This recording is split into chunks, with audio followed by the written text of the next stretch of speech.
greatest asset when it comes to acting. Actually, that and my face. Yeah. My background was in improvisation and in comedy. Gene Hackman was a famous actor, but his last days still remains a mystery. At first, everything seemed fine. Then, strange clues appeared, and the new evidence shocked everyone. The Santa Fe Sheriff's Office filing this search warrant earlier today, detailing why deputies needed to go into Hackman's home and what they actually found when they went inside. The case is getting much stranger than anyone could have thought. What really happened in Gene Hackman's Santa Fe home? So, let's find out.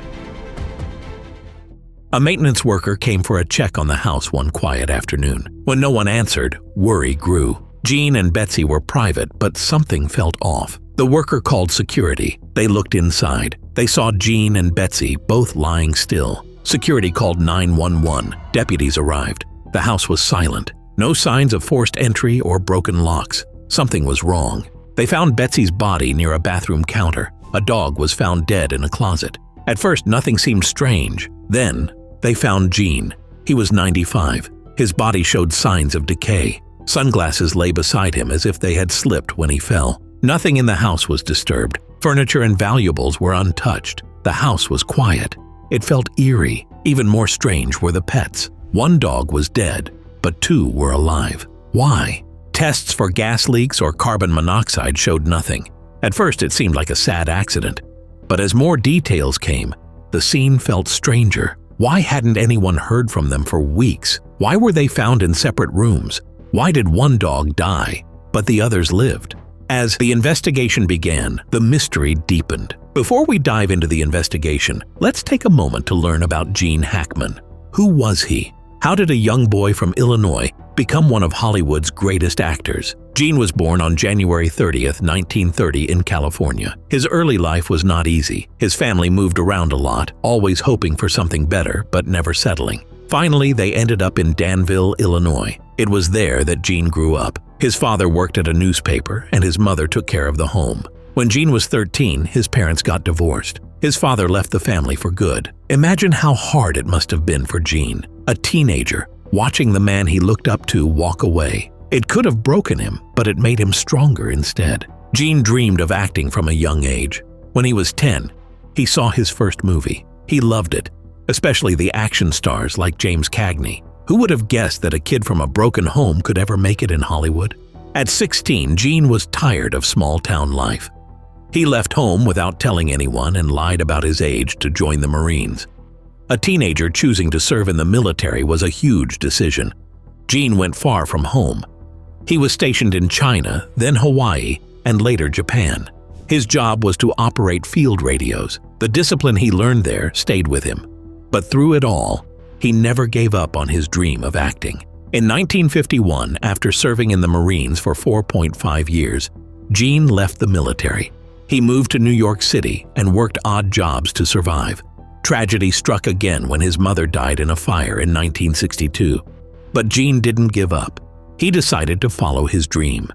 He studied journalism and TV production at the University of Illinois.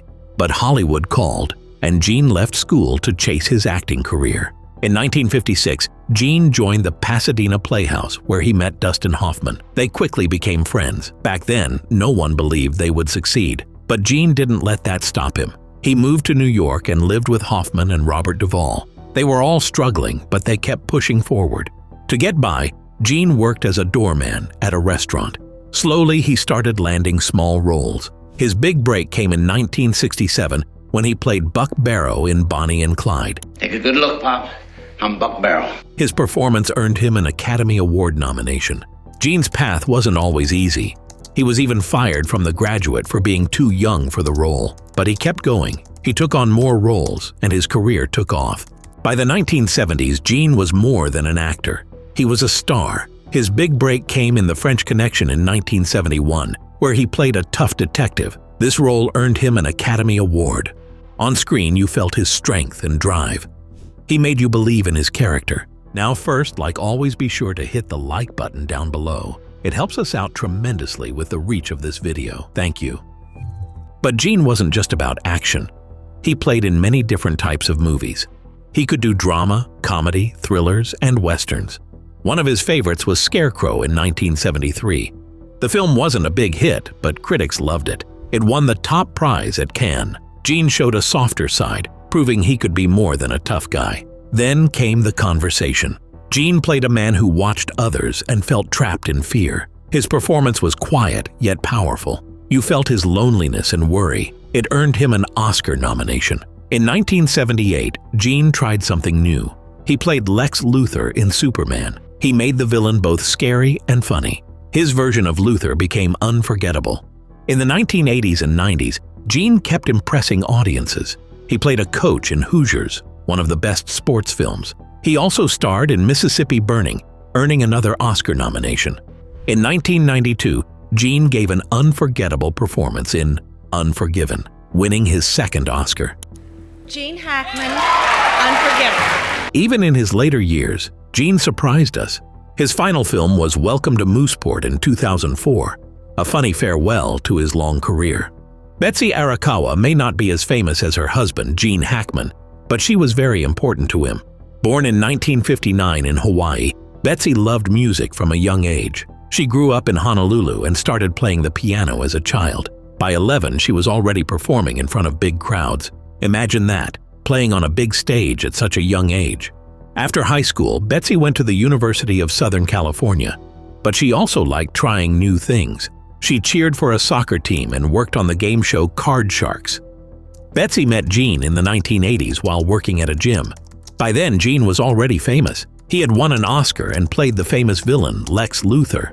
There was something about Betsy that made Gene fall for her. Maybe it was how calm and peaceful she was. They soon became inseparable and decided to leave busy Los Angeles for Santa Fe, New Mexico. There, they found peace and enjoyed the simple joys of life like art, music, and nature. Betsy worked at Pandora's, a home decor store where she used her creativity. For over 30 years, Gene and Betsy lived happily together. When Gene retired from acting in 2004, this week, our community lost a giant, and I lost a dear friend, Gene Hackman. They embraced a peaceful life. Surrounded by friends, art, and music, they grew old together. In the end, they left this world at the same time. The death of the highly respected actor Gene Hackman, the 95-year-old, was found dead along with his wife. The police tested for carbon monoxide, but the results were negative.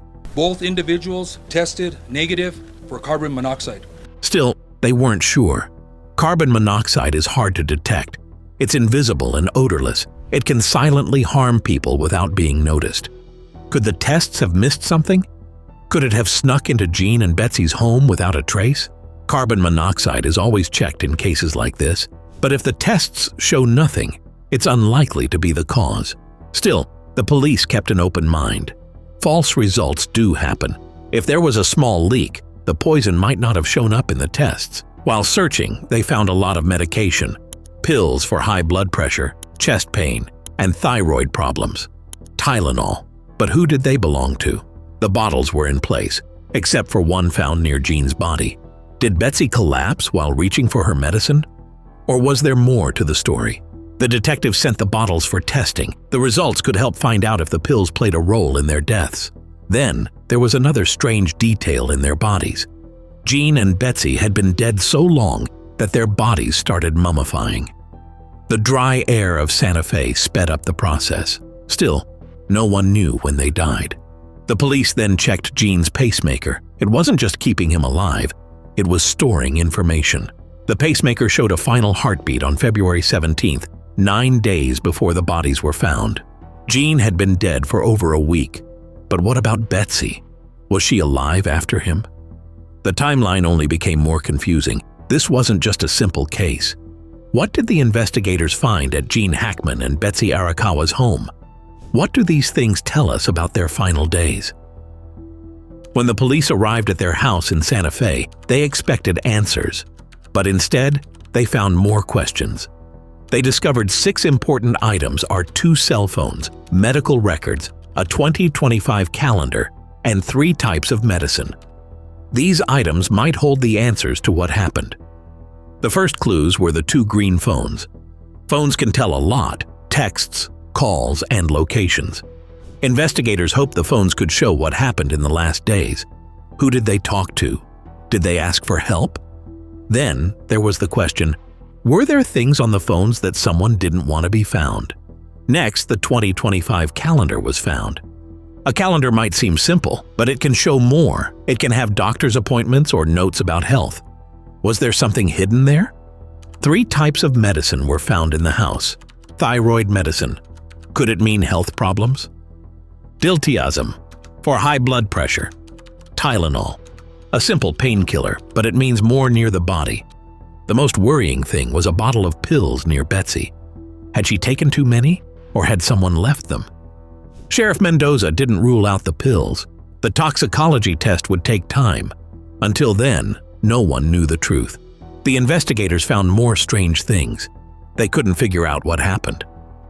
The couple kept to themselves, so no one knew when they were last seen. But one thing was clear: their deaths weren't simple. Just when it seemed like the case couldn't get any stranger, shocking new evidence was found at Gene Hackman's estate. It left everyone, including the police, stunned. The news quickly reached Tucker Carlson. He said, "This is shocking. I can't believe no one checked on them sooner, especially after what the police found." The police found the front door unlocked and the back door was slightly open. With this, they stopped thinking it was just an accident. They now believed someone else might be involved. The mystery deepened. The answers were coming, and they would change everything. What do you think about the unlocked front door and the open back door? Could this be more than a tragic accident? Let us know in the comments and subscribe for more updates.